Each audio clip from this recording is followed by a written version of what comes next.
요한복음에 나타난 하나님의 말씀들이 때로는 어렵기도 느껴지기도 하고 하지만 계속 묵상해 나가면서 그 깊이가 더해갈수록 하나님의 마음을 조금씩 알아가는 듯한 그런 느낌을 받습니다.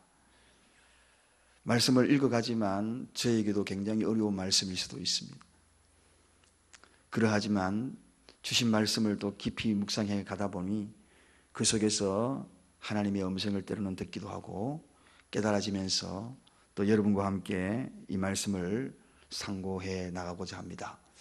오늘은 다시 핍박에 대한 말씀을 하시다 하는 말씀을 통하여 은혜 받고자 합니다. 지난 주간 동안도 예수님이 계속 핍박 그리고 성도들에게 고난을 이야기했는데 다시 또 오늘 그 말씀을 16장으로 넘어가면서 그 말씀을 또 끄잡아내는 반복된 핍박, 반복된 박해. 도대체 예수님은 왜 이런 이야기를 자꾸 하실까 하는 것입니다. 이 이야기는 분명히 성도의 신앙은 삶 속에서는 믿음을 지키기 위해서는 그 속에는 분명히 핍박이 있다, 박해가 있다, 고난이 있다. 이것을 계속적으로 강조하고 있는 것입니다. 다시 또 이 말씀을 거론한다는 것은 반드시 그럴 수밖에 없다는 것입니다. 그럴 때마다 오늘 여기에 이 말씀을 기억하라는 겁니다. 그리고 위로받아라는 겁니다. 그리고 놀라지 말라는 겁니다. 그리고 서러워하지 말라는 겁니다. 그리고 두려워하지 말라는 겁니다.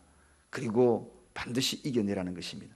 그래서 자꾸 반복적으로 성도는 고난이 있다, 성도는 아픔이 있다, 성도는 핍박을 받는다, 박해를 받는다, 자꾸 이렇게 이야기합니다. 신앙생활하면서 고난 없이 신앙생활 하려고 하는 것은 성도가 아닙니다. 핍박 없이 신앙생활하는 것은 오늘 본문 저 뒤에 그리고 제가 이 새벽에 깨달은 말씀을 함께 나눌 때에 제대로 이해를 하지 못한 그러한 젖먹이의 신앙일 것입니다. 오늘 예수님도 이 말씀을 계속하시면서 때로는 경고의 메시지일 수도 있고 때로는 위로의 메시지가 있을 수 있습니다. 그렇다면 왜 이렇게 핍박을 받는가? 그걸 왜 이렇게 강조를 하는가? 그 이유에는 첫 번째 이유가 있습니다. 그 이유는 세상에서 그리스도인이 박해를 받고 핍박을 받는 그 이유는 세상과 하나가 아니기 때문에 그렇다. 다른 말로 이야기하면 세상과 다르다는 것입니다. 저와 여러분이 예수 믿는 그 순간에 세상과 달리 살 수밖에 없는 존재다. 다르다는 것입니다. 여러분, 성도는 세상과 하나가 아닙니다. 하나가 될 수도 없습니다. 같은 성질이 아닙니다. 물과 기름입니다. 그러므로 세상 속에서 살아간다니 얼마나 힘들겠습니까? 기름이 물과 기름이 함께 어우러 살아간다니 얼마나 고통스럽겠습니까? 당연한 이야기라는 것입니다. 당연한 이야기. 세상에서 마음이 평안할 수 없습니다. 늘 세상과 경쟁해야 되고 경주해야 되고 하나님 말씀대로 살려고 하니 부딪히는 게 얼마나 많겠습니까? 같은 성질을 가진 물체는 서로 통합니다. 그러나 같은 성질이 아닌 물체는 통하지 않습니다. 전류가 통하려 그러면 쇠붙이를 같이 연결해야 통하지 쇠붙이와 나무와 연결하면 절대로 통하지 않습니다. 이게 바로 세상과 우리의 관계입니다. 유유상종이라는 말 알고 계시죠? 같은 것끼리 서로 통하는 것이 유유상종입니다. 그러므로 반대의 성질을 가진 저와 여러분이 세상과 통할 리가 만무합니다. 그래서 서로 물리칩니다. 자석이 N극과 S극 두 개는 그 세상의 그 관계성이 쭉 바라보다 보면 여러 현상들이 나타나고 하지만 그러나 우리는 그 관계와 달리 물리칠 수밖에 없는 존재들이라는 것입니다. 의와 불의가 함께 공유할 수 없는 것입니다. 의와 불법이 조합을 이룰 수가 없는 것입니다. 천국 백성과 세상 백성이 같이 어울려 어깨동무를 할 수가 없는 것입니다. 그리스도와 벨리알이 함께 나란히 설 수가 없는 것입니다. 좋아할 수가 없는 것입니다. 하나님의 성전과 우상이 함께 어우러질 수가 없는 것입니다. 그리스도와 세상은 그 본질상 하나가 될 수 없습니다. 그리스도와 세상이 한 부류가 될 수 없듯이 저와 여러분이 세상과 한 부류가 될 수 없는 것은 당연한 이야기입니다. 그렇기 때문에 세상이 우리를 박해하는 겁니다. 그렇기 때문에 세상이 하나님의 백성을 미워하는 것입니다. 그럴 때 여러분 서러워하지 마시라 그랬죠. 그래서 오늘 위로하기 위하여서 그럴 때 이 말씀을 기억하며 위로한다는 것입니다. 저 앞에 요한복음 15장 19절에도 그렇게 이야기하셨죠. 너희가 세상에 속하였으면 세상이 자기의 것을 사랑할 터이나 너희는 세상에 속한 자가 아니요 도리어 세상에서 나의 택함을 입은 자인 고로 세상이 너희를 미워하느니라. 그렇게 소개하고 있다는 것입니다. 사랑하는 여러분, 만약에 우리가 세상 가운데 있다면 그 가운데에서 세상에서 분리의식을 느끼지 않고 있다면, 다르다는 의식을 느끼지 않고 있다면 그것은 내 신앙에 한 번쯤 재고를 해봐야 합니다. 내 신앙에 무엇인가 문제가 있는지 확인해 봐야 합니다. 전혀 세상 가운데 있으면서 나는 분리된 사람이 아닌 것처럼 전혀 감각이 없다면, 느낌이 없다면 분명히 한 번쯤은 생각해 봐야 합니다. 안 믿는 친구와 같이 만났는데 그 친구와 만남 속에서 뭔가 다르다는 느낌을 받지 못하다면 분명히 재고해 봐야 합니다. 믿는 사람과 만나면 그렇게 편한데 안 믿는 사람과 만나면 뭔가 불편함을 느끼지 못한다면 그 뭔가 재고해 봐야 합니다. 안 믿는 사람과 불편함을 느끼는 것이 당연한 이야기입니다. 안 믿는 친구 한번 보자고 이야기하면 속으로 그 만남이 불편하게 느껴지지 않는다면 재고해 봐야 합니다. 세상 모임에 갈 때는 편안하고 믿는 사람 모임에는 불편하다면 이거 특별히 재고해 봐야 합니다. 세상 친구가 한번 보자고 이야기하면 그렇게 기분 좋아하면서 안 믿는 사람이 전화하면은 괜히 불편해하는 것, 이거 재고해 봐야 합니다. 교회에서 전화 가면은 불편해하고 신방 전화 가면 불편해하고 세상 친구 전화 오면 그렇게 좋아하는 거, 이거 재고해 봐야 합니다. 사랑하는 여러분, 오늘 분명히 예수님이 말씀하셨습니다. 뭐라고요? 세상에 속한 자가 아니라고. 그래서 핍박받는다고. 그래서 친구들이 미워하는 겁니다. 그래서 우리를 괜시리 미워하는 이유가 바로 따로 있겠습니까? 다르기 때문에 그런 거죠. 세상 친구 너무 좋아하지 마시기 바랍니다.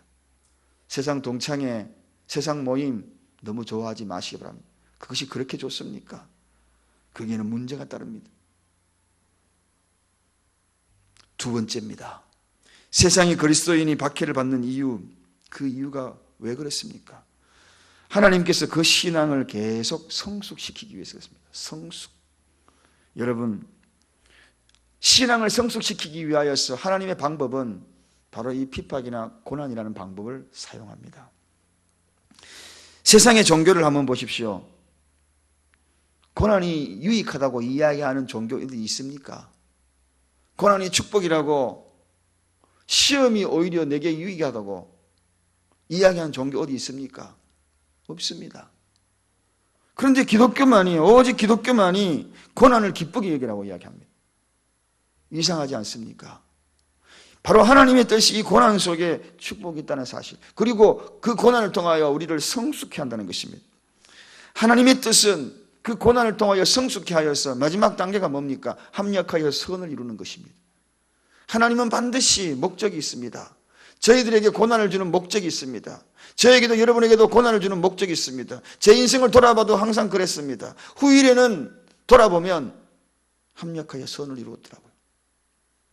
여러분, 하나님의 뜻이 뭔가?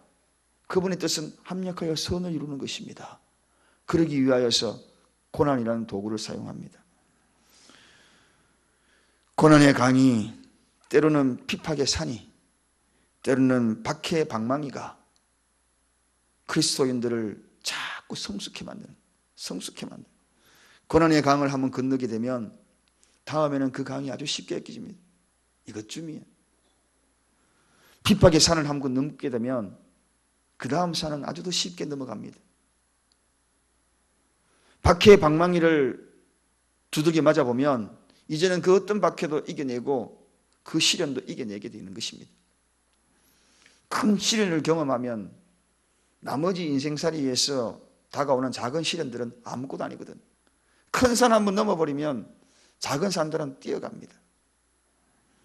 여러분, 과거에 이스라엘 백성들이 수많은 연단을 시켰던 이유도 그 백성들을 성숙시키기 위해서. 초대교회 성도들 그저 예루살렘에 가만히 모아놨으면 복음이 여기까지 전달됐겠습니까? 그들을 박해 방망이로 두들긴 겁니다. 그 두들김의 그 결과가 어떻게 되었습니까? 뿔뿔이 그 고난을 받으며 흩어졌지요. 복음을 들고 흩어졌습니다. 안디옥을 통하여 선교의 전쟁기지를 삼고 유럽을 복음화시켜 나가더니 급기야는 아시아까지, 저와 여러분에게까지 복음이 전거된 것입니다. 박해가 잘못되었습니까? 핍박이 악의 도구로 사용되었습니까? 돌아보면 수없는 사람들을 구원시키는 합력하여 선을 이룬 하나님의 뜻이 그 속에 숨겨져 있다는 것입니다. 그리고 그 박해의 방망이가 얼마나 그들을 강하게 합니까? 단단하게 하는 겁니다. 그 단단하게 하더라도 그들은 결코 쓰러지거나 낙심하지 않았습니다. 심지어는 오늘 본문의 2절에 보니 사람들이 너희를 추례한다. 추례란 유대인의 모임에서, 회당에서 쫓겨난다는 것입니다. 과거에 그 사회 구조 속에서 쫓겨난 사람이 많습니다. 예수 믿는다는 이유만으로 직장에서 쫓겨나고 일터에서 쫓겨나고 유대인들 그룹에서 쫓겨나고 추례당하는 경우 얼마나 많은지 모릅니다. 옛날에도 그런 경우 있었어요. 예수 믿는, 요즘은 그런데 잘 없습니다만 예수 믿는 이유로 인해 가지고 회사에 오지 말라고 그렇게 이야기한 경우 있어요. 집에서 쫓겨난 사람 많지요. 예수 믿는 이유로 그 회에서 쫓겨나고 추례당한 사람 많습니다. 가족으로부터, 직장으로부터, 사회 구조로부터 쫓겨나는 경우가 얼마나 많은데요. 그게 왜 그렇습니까? 박해의 모양입니다. 낙심하지 마시기 바랍니다. 청교도들이 유럽에서 쫓겨났어요. 그리고 어디로 쫓겨납니까? 신대륙으로 쫓겨나잖아요. 미 신대륙으로 쫓겨나서 거기에서 역사적인 신앙의 자유를 찾아 조국을 떠나는 아픔이 있었지만, 그러나 그 속에서 복음의 씨앗이 떨어져서 초인류 강대국 미국을 만든 거 아닙니까? 영원한 나라에 입국하기를 원합니까? 그러면 세상 나라에 가끔 쫓겨나십시오. 그래야지 영원한 나라에 들어가는 겁니다. 세상 나라에서는 하나도 안 쫓겨나고 거기에 발을 붙이고 있으면서 영원한 나라를 꿈꾸고 하나님 나라를 꿈꾸고 축복을 꿈꾸고, 아닙니다. 하늘나라에, 하나님 나라에 입국하기를 원하면 세상에 쫓겨날 수도 있는 것입니다. 우리 가정도 우리 어머니 엄청 쫓겨났습니다. 눈물 흘리며 쫓겨났습니다. 그러하지만 합력하여 선을 이루더라고요. 쫓겨남이 너무 서러워하지 마시기 바랍니다. 너무 아파하지 마시기 바랍니다. 심지어는 오늘 2절에 보니까 때가 이르면 물은 너희를 죽이는 자가 생긴다. 우리를 죽이려고 할 겁니다. 마지막 말세 때가 되면은 기독교를 미워하고 시기하고 그리고 까맹 쫓겨나게 만들고 심지어는 죽이려고 합니다. 죽이려. 순교자가 생겨난다는 것입니다. 이 이야기는 나중에 제자들이 순교하는 그것으로 증명이 되고, 이 시간에도 순교의 현장에서 죽어가는 사람이 하루에 많습니다, 여러분. 기록에 의하면 하루에 7, 8명씩 순교당하고 있다는 겁니다. 안 믿기죠. 텐폴이라는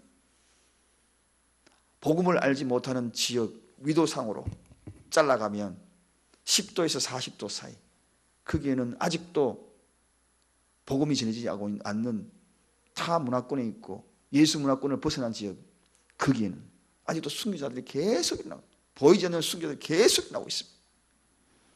사랑하는 여러분, 복음은 오늘날 우리에게 영원한 안정만 주는 것이 아닙니다. 이렇게 박해가 있고 핍박이 있다는 것 꼭 명심하시기 바랍니다. 예수 믿는다는 거 힘듭니다. 새벽을 깨우고 억지로 오늘 아침에 나오라고 막 이야기하니까 힘들지요.